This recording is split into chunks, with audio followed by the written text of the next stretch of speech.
हर साल हम दिवाली पर माँ लक्ष्मी की पूजा करते हैं, लेकिन क्या आप जानते हैं कि देवी लक्ष्मी सिर्फ एक रूप में नहीं बल्कि 8 अलग रूपों में हमें आशीर्वाद देती है। जी हाँ, जिस लक्ष्मी माँ को हम धन और समृद्धि की देवी के रूप में जानते हैं, उनके 8 दिव्य स्वरूप है और हर स्वरूप की अपनी एक खास शक्ति है। इन 8 रूपों को मिलाकर कहा जाता है अष्टलक्ष्मी। तो चलिए शुरू करते हैं एक ऐसी पौराणिक कथा जिसमें है एक श्राप, एक समुद्र मंथन और 8 दिव्य रूपों का रहस्य।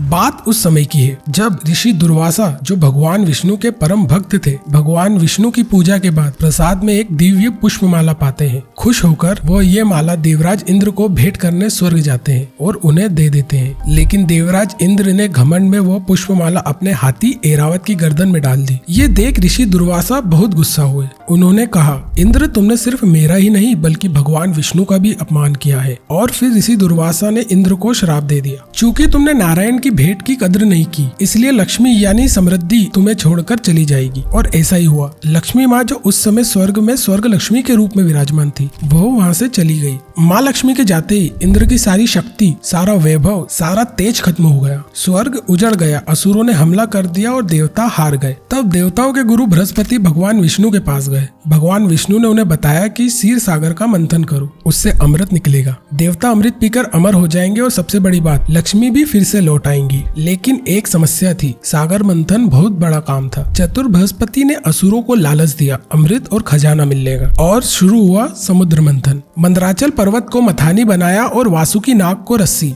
लेकिन जैसे ही मंथन शुरू हुआ, पर्वत डूबने लगा। तब भगवान विष्णु ने कूर्म अवतार लेकर यानी कछुए का रूप धारण करके पर्वत को अपनी पीठ पर उठा लिया। मंथन शुरू हुआ तो सबसे पहले निकला एक भयंकर जहर, हलाहल। इतना खतरनाक जहर कि सबकी जान खतरे में आ गई। देवता और असुर सब घबरा गए, जिसे भगवान शिव ने पीकर संसार की रक्षा की। महादेव का गला नीला पड़ गया, इसलिए उन्हें नीलकंठ भी कहा जाता है। फिर निकले अद्भुत खजाने, दिव्य घोड़ा, कामना पूरी करने वाला कल्प वृक्ष, कामधेनु गाय और कई देवी देवता। और फिर वो पल आया, समुद्र की लहरों के बीच एक पूर्ण खिले कमल पर एक दिव्य देवी प्रकट हुई। उनके हाथ में कमल, गले में कमल की माला, चेहरे पर शांत मधुर मुस्कान, इतना तेज कि सब चकाचौंध हो गए। वो थी देवी लक्ष्मी। ऋषि स्तुति करने लग गए, गंधर्व गाने लग गए, अप्सरा नाचने लगी, हाथियों ने उनका जल से अभिषेक किया, इसलिए उन्हें गज लक्ष्मी भी कहा जाता है। अब सबके मन में एक सवाल था कि माता लक्ष्मी किसे चुनेगी। इंद्र उम्मीद भरी नजरों से देख रहे थे, लेकिन लक्ष्मी माँ ने सीधे भगवान विष्णु के गले में अपनी माला डाल दी और उन्हें अपना पति चुन लिया।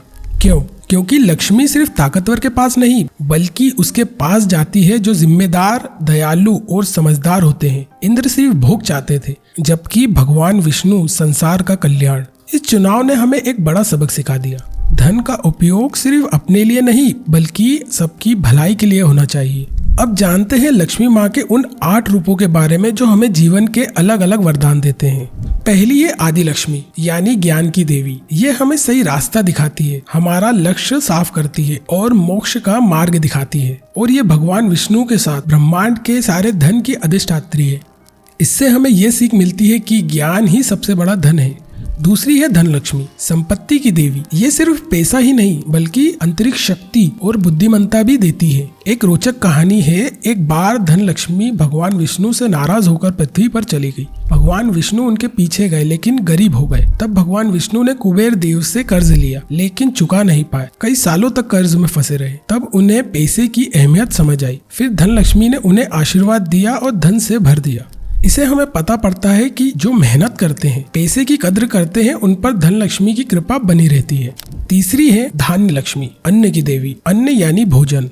धान्य लक्ष्मी फसल और अन्न की देवी है। महाभारत के समय जब पांडव वनवास में थे तो खाना मिलने की बहुत किल्लत होती थी। तब धान्य लक्ष्मी ने उन्हें एक ऐसी लकड़ी का कटोरा दिया जिसमें से हर रोज अन्न निकलता था, कभी खत्म नहीं होता, हर कोई खा सकता था। इससे हमें ज्ञान होता है कि धान्य लक्ष्मी हमें सिखाती है कि अन्न का सम्मान करें, भूखे को खाना खिलाए क्योंकि अन्न ही जीवन है।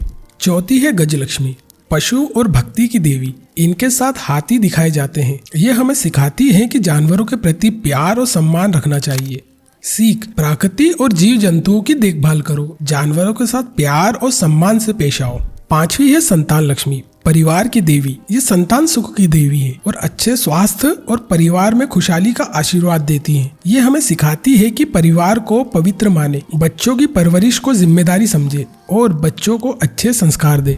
छठी है वीर लक्ष्मी या धैर्य लक्ष्मी भी कह सकते हैं। साहस की देवी, ये हमें मुश्किल समय में हिम्मत और धैर्य देती है। सीख, मुश्किल समय में भी सकारात्मक रहे, हिम्मत ना हारे, धैर्य लक्ष्मी हमेशा साथ रहेगी।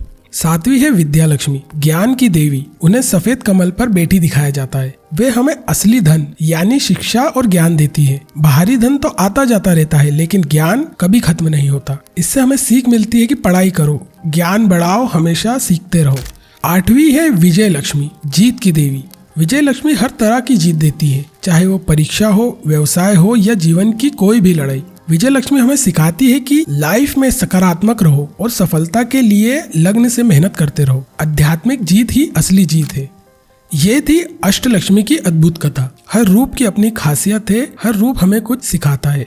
तो दोस्तों, ये थी अष्टलक्ष्मी की कहानी, जो हमें सिखाती है कि लक्ष्मी सिर्फ नोट सिक्के नहीं है, ज्ञान, साहस, स्वास्थ्य, प्रेम, परिवार और अन्न यानी अनाज है। ये सभी लक्ष्मी माँ के डिफरेंट रूप हैं। इस दीपावली जब भी हम दिए जलाए और लक्ष्मी माँ का आह्वान करें, तो उनके इन 8 रूपों को याद जरूर करें। अपने अंदर ज्ञान बढ़ाए, दूसरों की मदद करने का साहस रखे, अपने परिवार को संभाले और कभी हिम्मत ना हारे। क्योंकि जब हम इन 8 गुणों को अपनाते हैं तो लक्ष्मी माँ की कृपा खुद ब खुद हम पर बरसने लगती है।